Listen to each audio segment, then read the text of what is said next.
Meus amigos aqui dos canais Mania de TV, Unbox, Show de Prêmios e Canal Tá Ligado. Primeiramente, obrigado por vocês estarem aqui nos nossos canais. Na sequência, agora a gente vai deixar com você um vídeo que a gente está disponibilizando para que você assista aí.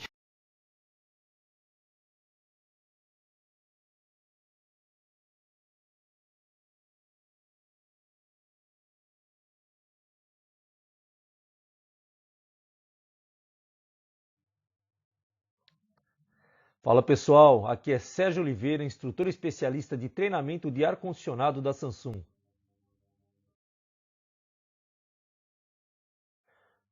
Hoje falaremos de análises de falhas relacionadas à unidade interna, à unidade evaporadora, tanto dos produtos Digital Inverter quanto do produto Windfree.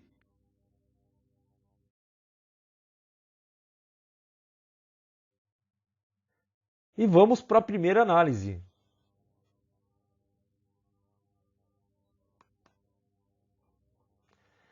Falaremos sobre o fusível térmico da evaporadora. Uma vez que tenhamos certeza que o nosso controle remoto está funcionando perfeitamente e que as nossas pilhas estão novas, partiremos para o seguinte procedimento. A primeira coisa a saber é onde está localizado o nosso fusível térmico da evaporadora. Bem, logo abaixo dos terminais de conexão. Esses terminais é onde conecta a unidade externa condensadora com a unidade interna evaporadora. Nessa de estar conectando, pode ocorrer um mau aperto do parafuso e, consequentemente, um mau contato, e isso gera aquecimento. A função desse componente é justamente sentir esse aquecimento e cortar uma tensão de 12 volts contínua que vai para a placa eletrônica, fazendo com que não só a placa deixe de funcionar, como também a unidade interna. Aí teremos que fazer o seguinte procedimento para testar o componente. Vamos utilizar um ohmímetro. Nós vamos medir continuidade nesse componente elétrico. Da seguinte forma, podemos usar tanto o multímetro quanto o alicate perímetro na escala de ohms. Vamos desenergizar o produto, seja ele o Windfree ou o Digital Inverter. Uma vez desenergizado, vamos pegar as pontas de prova desse ohmímetro e vamos colocar nos terminais desse nosso componente fusível térmico. Ele tem que apresentar continuidade. Se ele não apresentar, porque esse fusível está aberto, tem que ser substituído. Jamais, em hipótese alguma, jampeie esse componente, porque pode causar sérios danos tanto ao produto quanto até ao próprio local onde ele está instalado. Perfeito?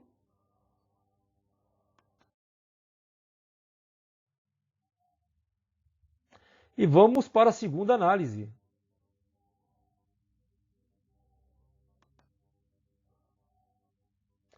Falaremos agora sobre o eletroventilador.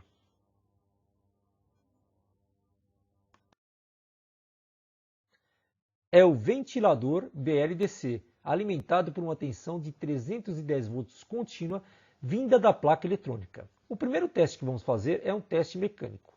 Com o produto desenergizado, ou seja, fora da tomada, vire o eixo desse motor e verifique se ele não está travado, se ele não oferece muita resistência para poder virar o eixo. Uma vez ok, vamos partir para outro teste. Retire o conector desse ventilador de lado da placa eletrônica. Retire o conector elétrico, desconecte o motor da placa eletrônica. Uma vez desconectado, pegue o ohmímetro numa escala de 2000 ohms e vamos medir a resistência ohmica entre os fios preto e vermelho. Ou seja, vamos ver de quantos ohms que tem entre esses dois fios. Você tem que encontrar uma resistência ohmica superior a 200 ohms. Feito isso, sabemos que o motor está ok.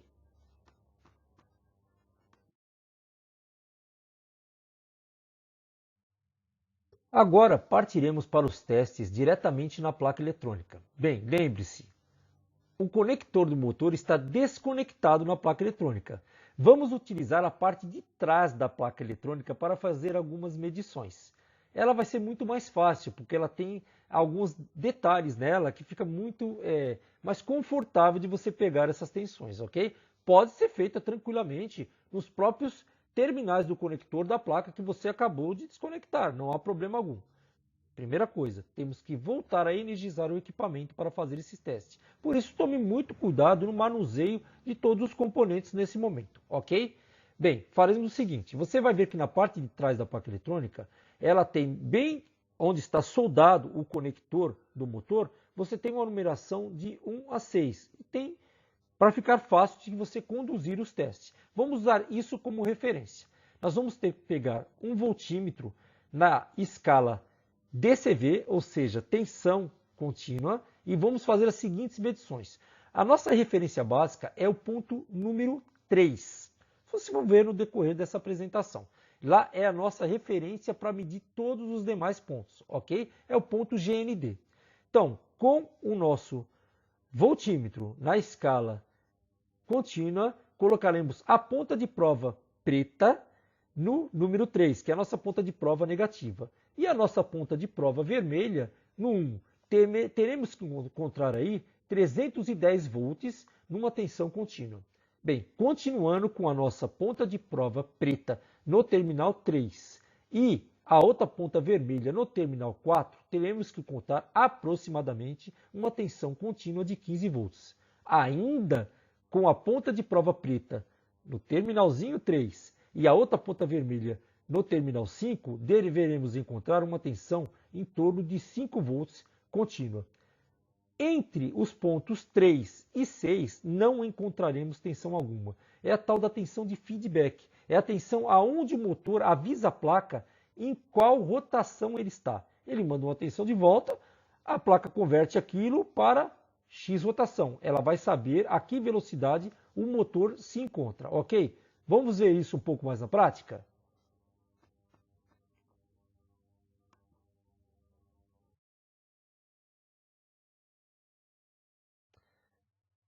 Bem, temos aí o nosso voltímetro numa escala de tensão contínua, exatamente do ponto 1 ao ponto 3. Podemos verificar que ele dá uma tensão aproximada de 310 volts, ou seja, a sua placa eletrônica até agora está ok.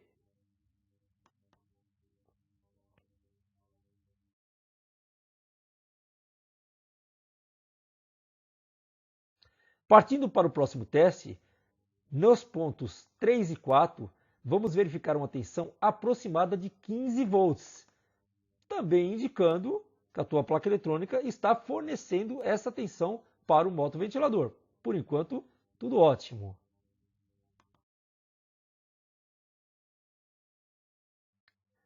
Faremos então a nossa última medição, ou seja, do ponto 3 para o ponto 5. Tem que apresentar uma tensão em torno de 5 volts contínua. Feito isso, temos a certeza que a placa eletrônica está cumprindo com a sua função, ou seja, ela está mandando a tensão necessária, todas as tensões necessárias para que o ventilador funcione de uma forma adequada. Aí, pessoal, vem a grande dica. Feito isso, você já viu que a sua placa está ok, você vai por eliminatória. O problema só pode estar no nosso motor ventilador. Substitua-o.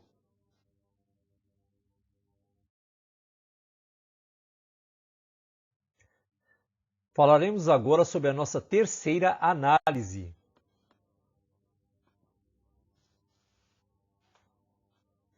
Checagem das conexões elétricas e comunicação.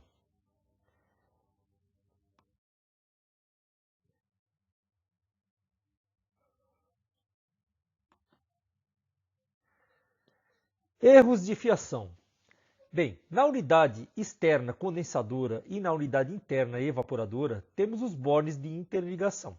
Aquele borne de interligação que fica na unidade interna que falamos anteriormente, né?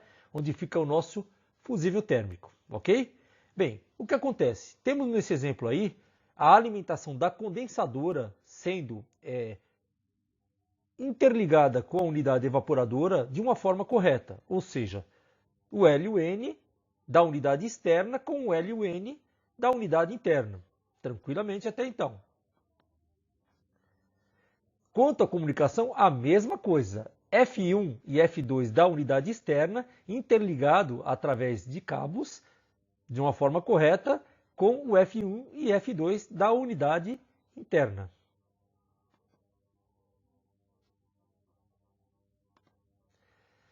Só que na hora de energizarmos a unidade externa, ao invés de colocarmos no L e o N, colocamos no F1 e F2, ou seja, da forma incorreta, mandando, por exemplo, uma tensão de 220 volts para o circuito de comunicação da unidade evaporadora e não para o circuito de força e energia. E isso causa queima da placa eletrônica, ou seja, tem que ter atenção na hora de estar fazendo essas ligações elétricas. Muito atenção nesse momento.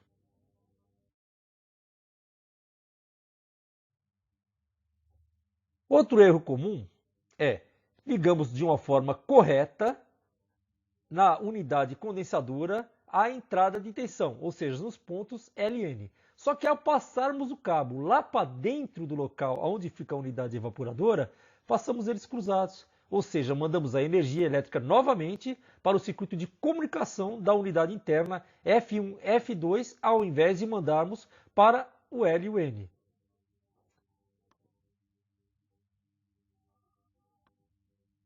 E, consequentemente, o circuito de comunicação mandamos para a entrada de força do circuito interno.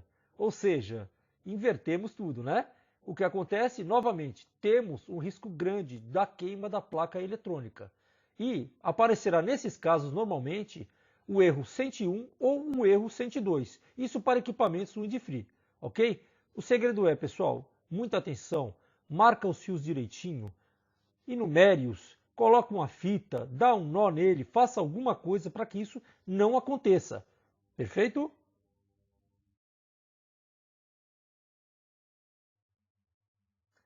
Vamos falar agora sobre a placa eletrônica SMPS.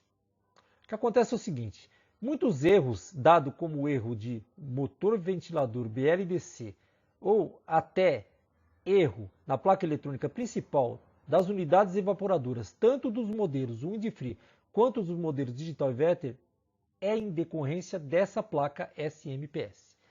Para isso teremos que fazer alguns testes. O primeiro teste que vamos fazer é com os produtos desenergizados, fora da tomada. Pegaremos o multímetro na escala de Ohm e verificaremos a continuidade entre dois fusíveis existentes nessa placa. Um é o fusível que protege ela de sobrecorrente e o outro quanto ao curto no ventilador da evaporadora. Verificada a continuidade nesses fusíveis, estando tudo ok, passaremos para os próximos testes. Para os próximos testes, vamos utilizar essas imagens acima, onde estão numeradas de 1, 2 e 3. Vamos utilizar primeiro essa imagem número 1, ok? Essa imagem é onde recebe a tensão de 220 volts proveniente da unidade condensadora. Ou seja, pegaremos o multímetro na escala alternada de tensão e com o equipamento dessa vez energizado, verificaremos se está chegando nesses pontos a tensão de 220 volts alternada. Estando chegando, passaremos agora para o teste na imagem número 2. Lá vamos tomar a seguinte referência. Temos 3 pinos nessa imagem. Partindo da direita para a esquerda, o primeiro pino vamos chamar de número 1, o segundo número 2 e o último pino de número 3. O pino de referência em questão aí é o pino do meio, é o nosso GND. Agora teremos que trabalhar com o multímetro na escala de tensão contínua. Uma vez colocado, pegaremos a ponta de prova preta, a nossa ponta de prova negativa, e colocaremos no pino do meio, que é o pino número 2. E a ponta de prova vermelha no pino número 1, que é o primeiro pino. Temos que encontrar uma tensão ali de 12 volts contínua. Feito isso, ainda com o pino preto, ainda com a ponta de prova no pino número 2, que é o GND, a nossa ponta de prova preta, colocaremos a outra ponta de prova vermelha no pino número 3. E temos que encontrar uma tensão ali de 5 volts contínua. Feito isso, acabamos o teste nessa imagem número 2. Agora vamos para aquele conector vermelho, aquele da imagem número 3. Novamente, lembrando a referência. Da direita para a esquerda, numeraremos esses pinos. O primeiro pino é o 1, o 2 e o 3 é inexistente no caso desse conector, e os pinos 4 e 5 são existentes, são os dois últimos, ok? O nosso GND, a nossa referência aí, é o pino número 5. Ponta de prova preta do nosso multímetro, escala de tensão contínua, lá no nosso pino número 5. E vamos colocar a ponta de prova vermelha no nosso pino número 4. temos que encontrar uma tensão contínua que varia entre 17 e 27 volts nessas condições. Continuando com a nossa ponta de prova preta no pino 5 e agora a nossa ponta de prova vermelha lá no pino 1, teremos que encontrar uma tensão contínua de 310 volts ali. Pessoal, se a placa estiver nessas condições, já sabemos que a placa SMPS está ok, está funcionando de uma forma correta.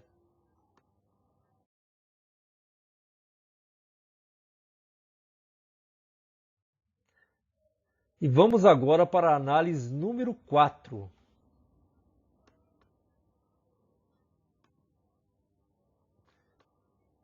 Erro de sensor.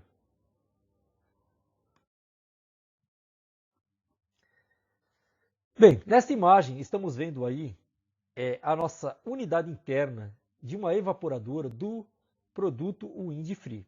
Então, ela é indicada através de um painel onde você pode visualizar exatamente 2 dígitos por vez. Então, em algum momento a imagem está mostrando o dígito onde está sendo ocupado pela letra E e o outro, o número 1. Em algum momento, um dígito 2 e o outro número 1. Se você juntar tudo isso, vai dar E121 ou erro 121.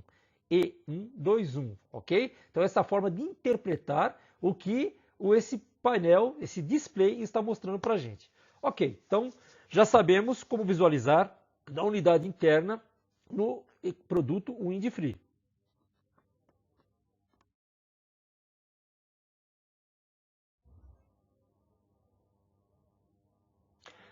Bem, o erro 121 que vimos ali anteriormente, vindo do produto Windfree, unidade interna, refere-se ao sensor de temperatura ambiente.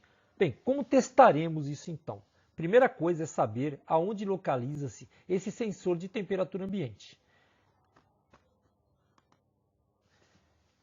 Você, logo olhando frontalmente ao equipamento, ele tem a sua carenagem, você abrindo a tampa dessa carenagem, você vai verificar que ele está fixado conforme a imagem está demonstrando. O que temos que ver aí é se ele está bem fixado, se ele não está caído, não está removido dali e colocado em outro local, que pode alguém ter em algum momento, em alguma manutenção, porventura ter deslocado ele consecutivamente. Outra forma é seguir o cabo elétrico desse sensor até a placa eletrônica onde ele está conectado. Aí teremos que fazer um teste.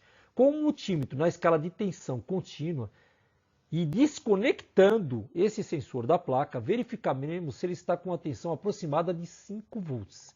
Se ele estiver com uma tensão superior a 5 volts contínua ou inferior a meio volts contínua, o problema está na placa eletrônica, ou seja, a placa eletrônica não está fornecendo a tensão necessária para que o sensor trabalhe corretamente. Nesse caso, sim, teremos que substituir a placa eletrônica. Mas também há o teste do sensor que pode ser feito. Isso veremos logo a seguir.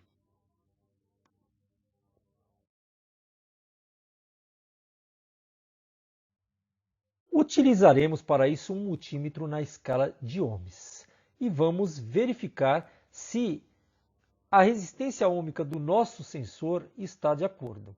Esse sensor a uma temperatura de 25 graus teria que apresentar uma resistência ohmica de 10k ohms, ou seja, 10.000 ohms. Então, desconectaremos ele da placa eletrônica. Para isso, o nosso produto já tem que estar desenergizado, primeiramente, e verificaremos através das 2 pontas de prova do multímetro se ele se encontra com uma resistência ohmica em torno de 10.000 ohms. Mas veja que essa tabela não se restringe só à temperatura de 25 graus, porque de repente você está num dia mais quente, ele pode estar mais perto do 30 graus do que do 25. Então aí, pessoal, o segredo é usar o bom senso. Qual a temperatura ambiente hoje? Ela está mais próximo de qual valor dessa tabela? Mais próximo do nosso 25, está um dia mais frio, mais próximo de 20, está um dia mais quente, mais próximo de 30, e para cada valor de temperatura ambiente que se encontra na nossa unidade evaporadora, temos um valor de resistência ohmica. Mas a nossa referência, insisto em dizer, a 25 graus ele tem que estar em torno de 10.000 ohms ou 10k ohms. Daí para frente é usar o bom senso, ok? Estando, é claro, nessas condições, o sensor está bom. Não estando com uma discrepância muito grande com relação a esse valor, temos que substituir o sensor.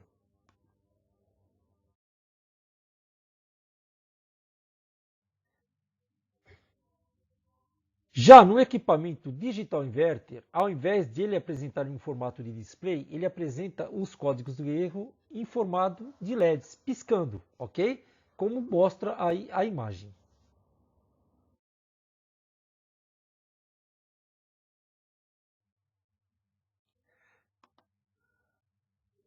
Já no produto Digital Inverter, a forma de apresentar o erro é diferente. Ao invés de usar um display, ela usa LEDs piscando na sua unidade frontal, sua unidade interna evaporadora, ok? Nesse caso especificamente, trata-se do sensor de temperatura de entrada na serpentina. Ela está acusando que esse sensor está apresentando algum problema. Mais para frente veremos o local exato aonde encontraremos o significado de cada circunstância desses LEDs piscando, certo? Trata-se do portal Samsung Climatiza, que falaremos um pouco mais sobre ele ao final desse treinamento. A primeira coisa a verificar é se os conectores elétricos desse sensor estão bem encaixados. Uma vez verificado, vendo que está tudo ok, e o sensor está na sua devida posição, partiremos para o outro teste.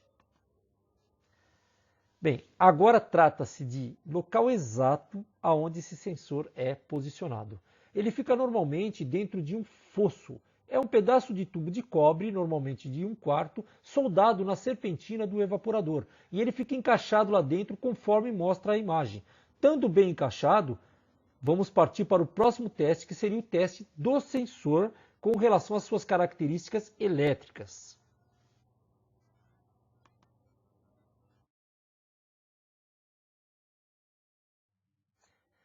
O teste não é diferente aos testes de sensores feitos no produto Windfree. Utilizaremos novamente um multímetro na escala de ohms e tomaremos como referência a tabela que se encontra nesta imagem, ok? A uma temperatura de 25 graus, teremos que encontrar uma resistência ohmica em torno de 10 kΩ. Sim, desconectaremos o conector do sensor da placa eletrônica, colocaremos a ponta de prova do multímetro, as duas, a preta e a vermelha, nesse conector e verificaremos qual a sua resistência ohmica. Lembre-se, de repente, não teremos uma temperatura no local onde se encontra o sensor de 25 graus. Poderemos ter, por exemplo, naquele dia, um dia muito quente de 35. A referência iria mudar nesse caso. Conforme a nossa tabela, para uma temperatura de 35 graus, utilizaremos a referência 6,94 kΩ. Estando dentro desses valores, o sensor está ok. E vai ter vez que eles não vão estar com essa temperatura bem certinha, 25, 30 ou 35. Aí você vai utilizar, nesse caso, o bom senso. A mais próxima disso vai ser a sua referência, ok? Estando de acordo, seu sensor está ok. Estando com uma discrepância muito grande, tem a necessidade de trocar o nosso sensor.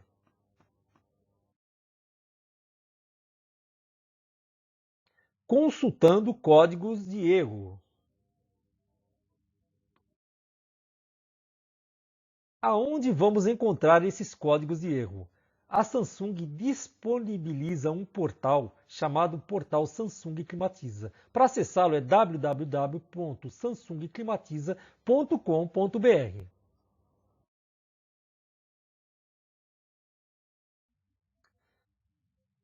Uma vez acessado, você vai fazer o seu cadastro.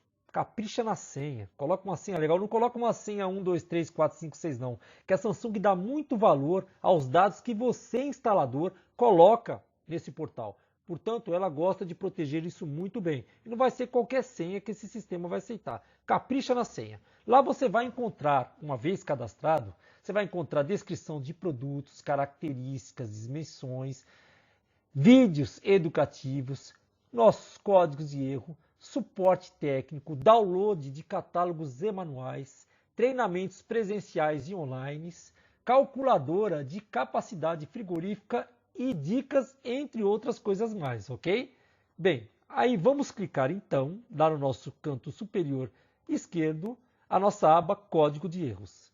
Feito isso, ele já vai te direcionar para uma outra página, onde você vai poder optar entre produtos FJM, o Multisplit da Samsung, ou os nossos produtos residenciais, entre eles o Windfree e Digital Inverter. Clicando lá, você vai ser direcionado a clicar ou no produto Digital Inverter, ou Multiplus, ou Windfree. Vamos tomar como exemplo agora o nosso produto Digital Inverter, ok? Clicando, ele vai perguntar para você, mas qual unidade que é? Interna ou externa? Marcaremos a unidade interna. Feito isso, vai aparecer para você um painelzinho idêntico ao painel interno do produto Digital Inverter, justamente para que você coloque quais LEDs lá estão piscando. No nosso caso, seria o LED operação e timer. Você vai clicar nos dois e clicar logo na sequência ver diagnóstico. Uma vez feito isso, ele vai direcionar para você para uma tela onde te dará a descrição do problema. Vai te falar exatamente o que está acontecendo. Se sobrar alguma dúvida, inclusive ele vai te dar as ações sugeridas para que você resolva esse problema. Feito isso e não resolveu, e você ainda tem alguma dúvida, ele vai disponibilizar para você um PDF com um passo a passo para que você possa resolver esse problema, enfatizando inclusive a nossa temperatura lá dos sensores, aquela que a gente viu anteriormente, ok?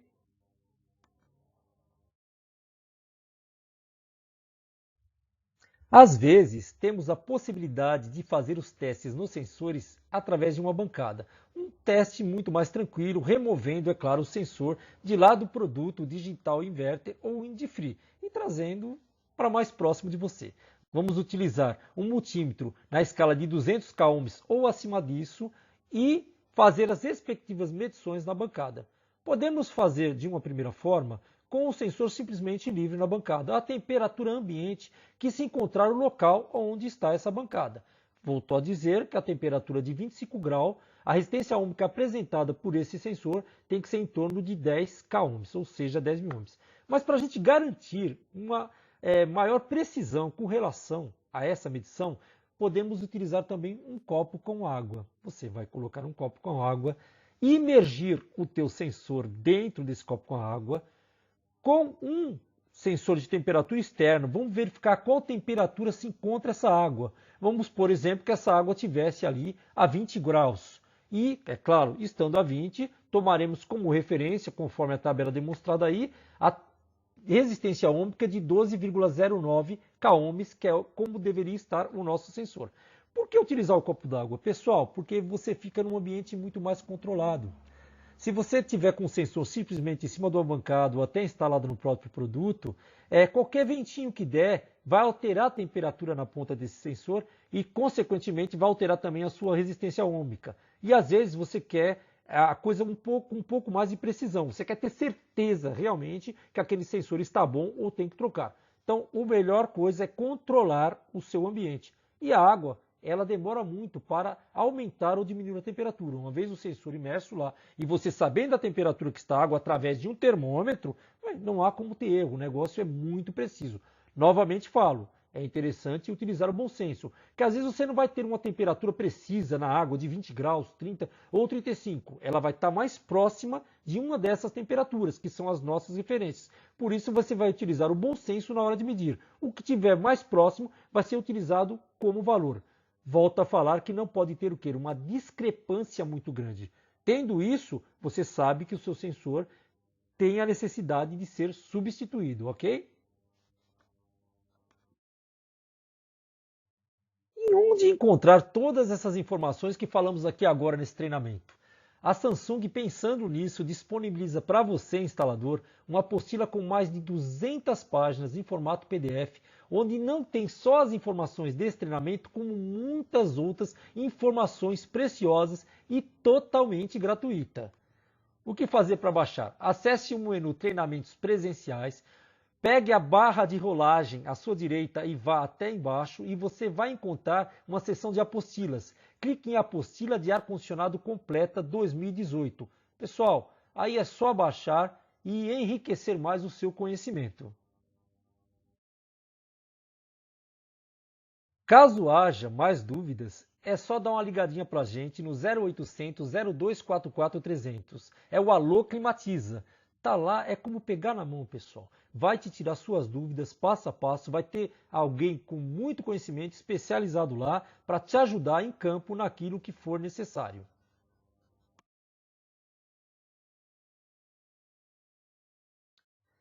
Bem, eu vou ficando por aqui. Espero que tenham gostado desse treinamento e até a próxima.